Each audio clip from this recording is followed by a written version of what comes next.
World on Water Global Sailing News for November 30. This is what happened last week on the World on Water. Loick Peyron, French sailing legend, finishes the Route du Rhum. The Emirates Team New Zealand sailors take over the A-Clas Cat Worlds. Scallywag Try 60 is in Malaysia, and the boss takes over the helm. We get a weather update on the start with Giovanni Soldini for the RORC Transatlantic race. The cruising transatlantic also starts. We hear from the volunteers and their thoughts after the A-Class Cats. Late breaking news, David Witt turns up in Sydney for a 24-hour stopover and we talk to him and get all the latest costs. Be watching right at the end of the show.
How do you feel?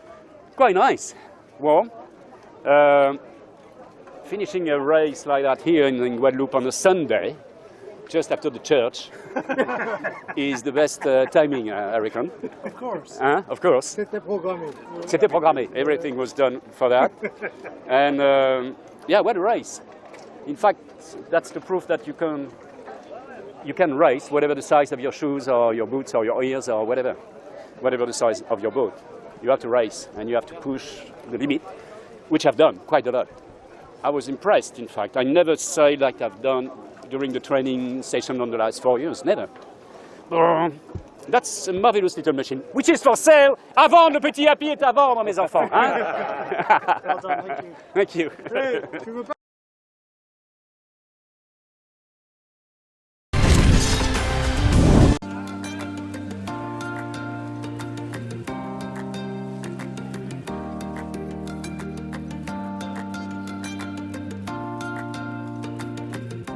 3 days onto the World Champs, so we're about halfway now.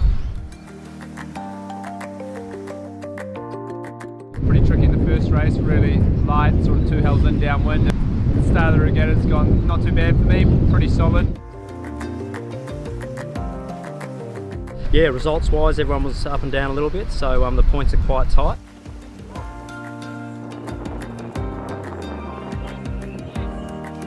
We got a pretty big breeze in the forecast the next 2 days. Thursday's looking pretty unlikely, even windier than tomorrow, and then yeah, Friday looks like a nice day to finish it off.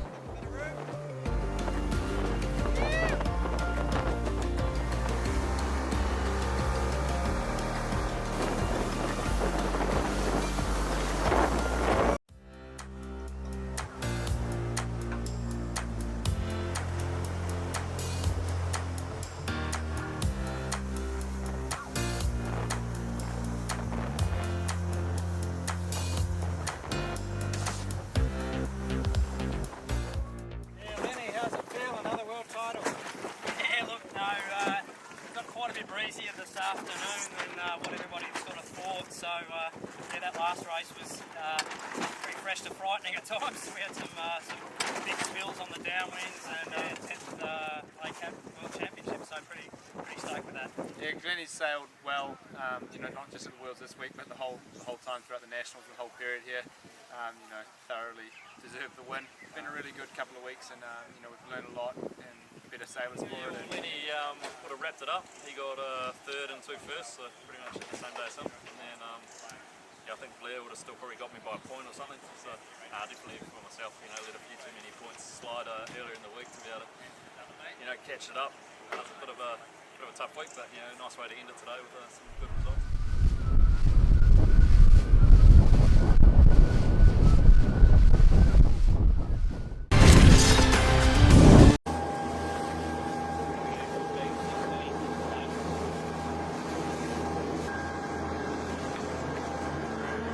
Very excited. You know, this should be a nice little cruise into final victory. First leg got first time on the try, so I'm very excited to put it to the test. Well, obviously a lot faster, but I'll tell you in a couple of hours. I mean, yesterday's supposed to be light and breezy, but that sure wasn't true. So hopefully we get some good wind, a good gust, and we can be pushing this to the max.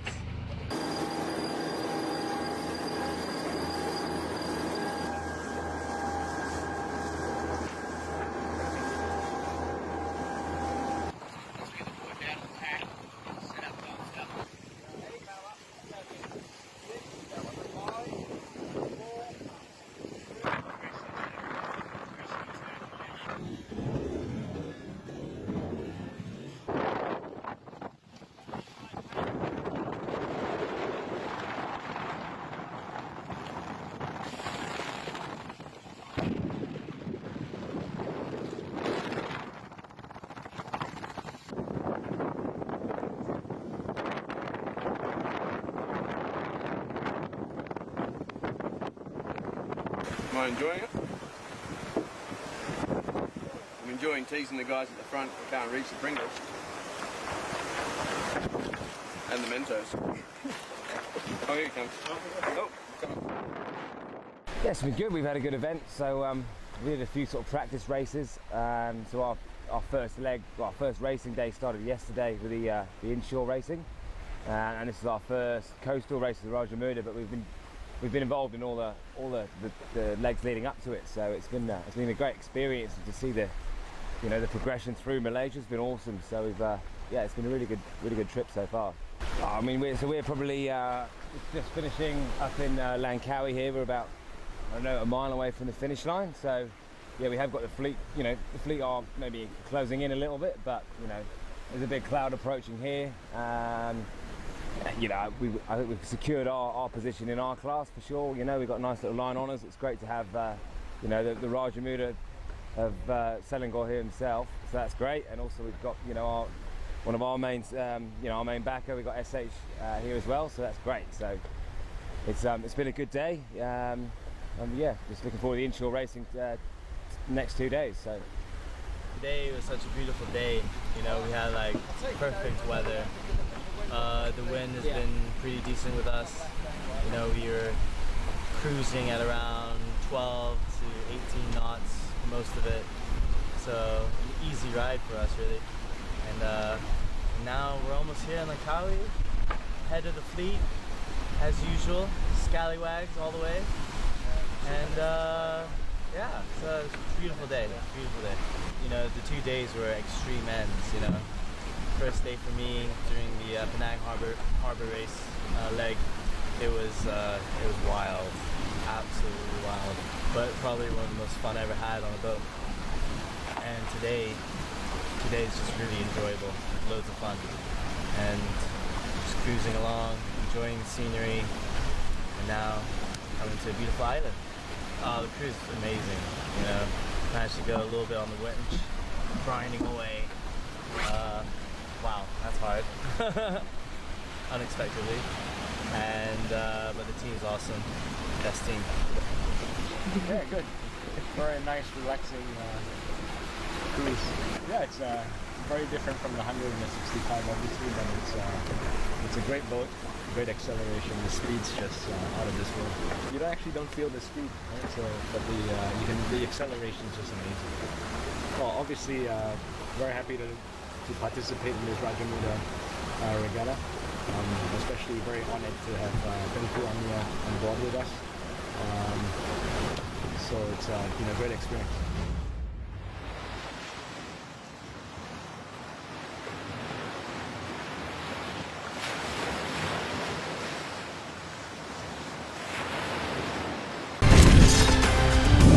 Hi, I'm Ross from Scarlet Oyster. This is going to be my 10th arc this time.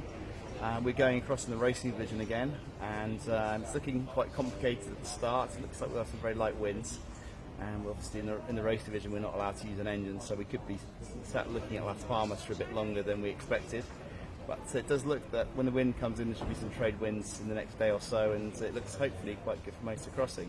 So we're hoping we can keep our unbeaten record intact and go for an 8th win in a row. But either way, it should be great fun, and the event's always brilliant, and we're looking forward to coming back next year after this one as well.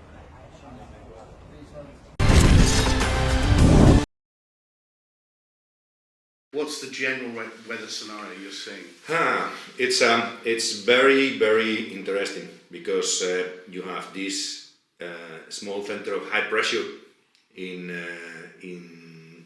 very low latitude. Normally, this is called the Azores high pressure for a good reason, because normally it's centered around the Azores, so it's more north than what it is, and normally it has a healthy, good round shape, while right now, at the moment that we are, it's very flat and it's very low in latitude. Basically, it's on top of the Canary Islands, and so we can call it the Canary high pressure instead of the Azores high.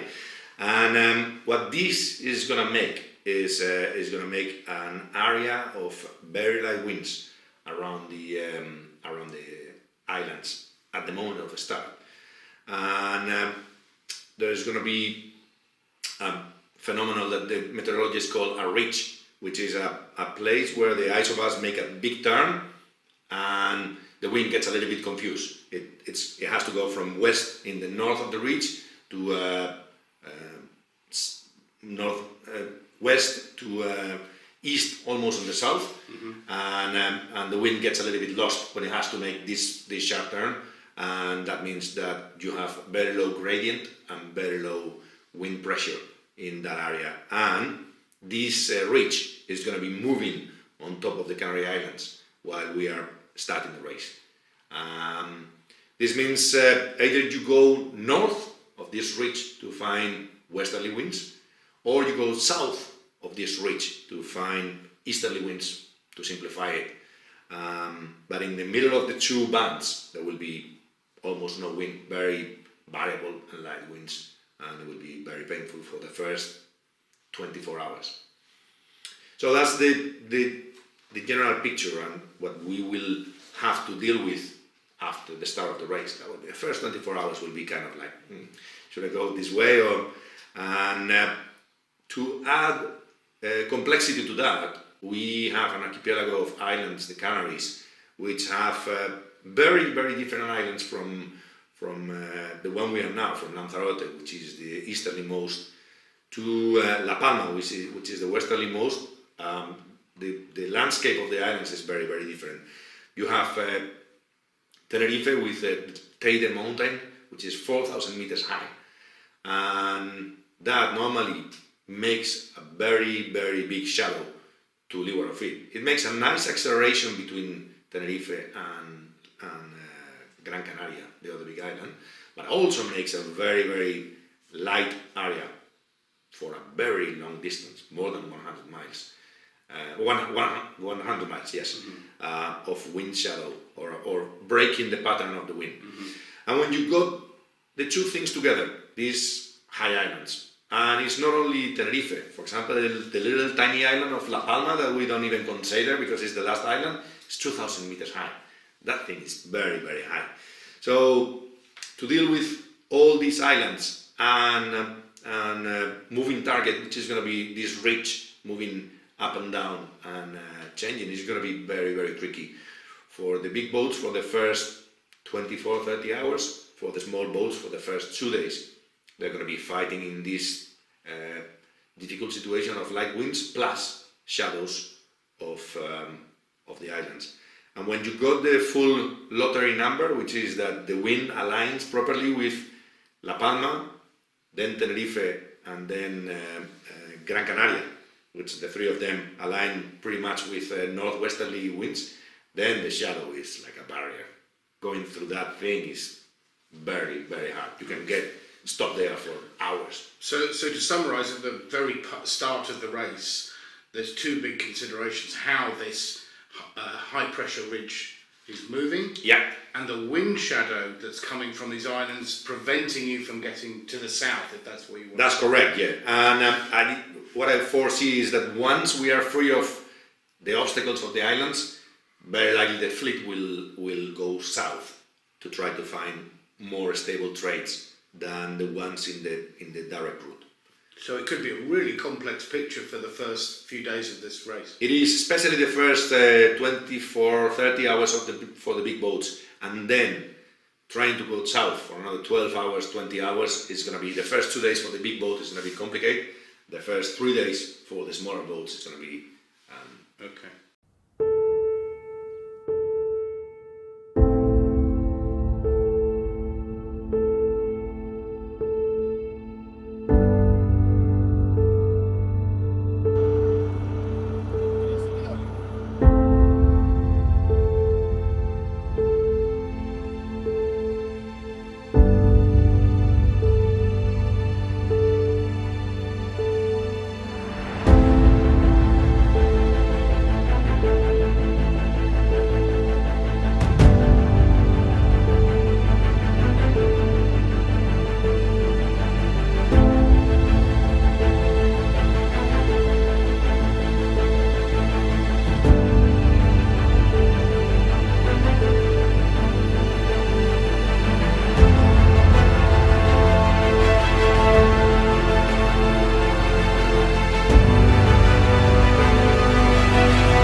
Hey, g'day sailors, it's Darren from Sail Hearvey Bay here. Just want to say thanks for coming to visit us here in Hearvey Bay for the A-Class Worlds and Nationals. As you can see on the beach behind me, it's very lonely at the moment. There's not an A-Class catamaran to be seen, so safe travels to everyone. We really do look forward to seeing you in Hearvey Bay again in the future, and I'll catch up with you on a beach somewhere. Cheers. We've had a great time. We're part of the trolley crew, pushing the boats up and down on the beach, and we're tired. We're going to go home and have a big sleep. Hi sailors, this is Rebecca from Art by Rebecca Jane. Thank you so much for enjoying our town. It's been a wonderful event for Hearvey Bay and our region, and we hope to see you again soon. Well, it's not even December, and look who's arrived in town for a quick visit. It's David Witt from the Scallywag team. Hello, Jeffrey. What are you doing here, Witty? Came down to get the boat out of the water. So where is it? It's back where it shouldn't be, mate. We couldn't get out of the water. With new keel, got a deeper keel now on the boat, so we're struggling to find somewhere to get it out. So boys have got a plan now, so we'll be okay. Good. So it'll come out of the water. So what are you going to do? Any last-minute plans? Yeah, just some stuff we learned from the training and a little bit of damage we've got to fix up from the delivery. But you know, we're going to change our bearings and our dagger boards and a few things we've learned from the other boats we sail. So looking forward to it. So you're not wanting another crowdy head moment? No, we definitely won't be having them. We've got a new ram in the boat, new rudders, new boom, you know, new bowsprit, modified rig, all new north sails. So I'm waiting for a lunch invitation from Coco for Christmas. Mate, I'll be waiting a while. You'll be waiting a while for that one. He's a busy man. Now listen, it looks like you've just replaced everything underneath the wind gauge at the top of the mast. Yeah, pretty much. Yeah, we've got all new winches as well, I forgot that. Oh no. And all new electronics going on, so the boss is, you know, certainly giving the team absolutely every chance to win this overboat race. Well, it sounds like this boat is nothing like as we used to know it. No, well, as a ragamuffin it was, you know, limited budget with the old boy, so we just did what we could do. Now we've got an opportunity to develop it, and, you know, so we'll all know by about the 28th of December, won't we? Well, we'll know a bit earlier than that, won't we? Not on the 26th, mate. Yeah. Well, You're doing any races before that, anything? We've got, so I leave tomorrow to go and do the King's Cup on the Trimaran with the rest of the race crew, and then we basically finish that and fly straight to Sydney, start our training camp, and then we've got the big boat day in the middle of that. So we've got about 10 days training, and then we'll have 3 or 4 days off, and then a boat race. Well, you know that your opposition has been doing a heavily lots of racing, a lot of training. Yeah. Plenty of mates that keep texting me, telling me we're no chance because they see them out there every day. So, yeah, let's see where that money goes, huh? Well, it should be an interesting race with the 5 of you. Yeah, I think for the first time ever there's been 500 footers on the start line that are all, you know, I think if you look across the board of all the 100 footers, everybody's got their day, you know. So, you know, we'll be pretty weather dependent, I suppose, but it's not about who's got the best on their best day, it's about how good you are on your worst day in these things. What do you think our best days would be? Well, I think, you know, obviously 90 to 110 true, 20 knots above, you know, Kamachi's, that's their best day. 0 to 6 knots, Blackjack's probably best day. Hard VMG running, probably the Oats. They can send a sail with a narrow boat, they can sail a lot lower than most of us without, you know, they're probably the best VMG boat downwind and that sort of stuff. I think for us anywhere from, you know, 6 to 18 knots in about anything, it's probably our greatest day. And then Avesto Tech, well, what are they called now, Info Track or something, Info Track? Yeah, they're probably, you know, they're sort of towards Kamachi's corner. So yeah, in that area, aren't they? Yeah, so yeah, well, it'd be interesting, you know. See what happens. I know we're certainly far the best shape we've ever been in, so it's our best go at it. Well, certainly with a new set of sails too. Have you got the latest 3 yeah, guys? Or? Yeah, we got all the latest gear with Norse. So we jumped ship. We've been at Doyle's for a long time. And you know, to be fair, I had Norse sails on the boat going around the world, and we had plenty of problems in that race, but that's one problem we didn't have. So we didn't have a sail issue the whole time. And the other thing, you know, I think you pay for what you get, I think, and I think they're pretty durable too. So you know, that's pretty important when you're spending $250,000 to buy a mainsail. You get an extra year out of it than the other guy. Well, all of a sudden, you know, 10 or 20% dearer doesn't count, does it? No, of course not. It pays for itself, doesn't it? Yeah, it pays for itself. So, and you know, Oats are the number one. You know, forget about the other boats. I reckon Oats is, you know, they won last year. I don't care about a protest. You know, they won. They got line honours. Rico's run it more times than anyone in that boat. So, you know, if you set yourself up to beat them, you put yourself in good shape. So, how's the 60 going? 60's going pretty well. We're having a bit of trouble trying to not hit stuff in the water up there in Asia. It's a bit, the foils don't like, you know, doing 35 knots and hitting something, a bit of 4B2 floating in the water. But apart from that, it's going really well. We just did the Raja Muda and had the the Raja Muda himself, who's the Prince of Malaysia, on board. And he did the boss came and did a leg with us, one of the offshore races with us. So yeah, it's all going really well.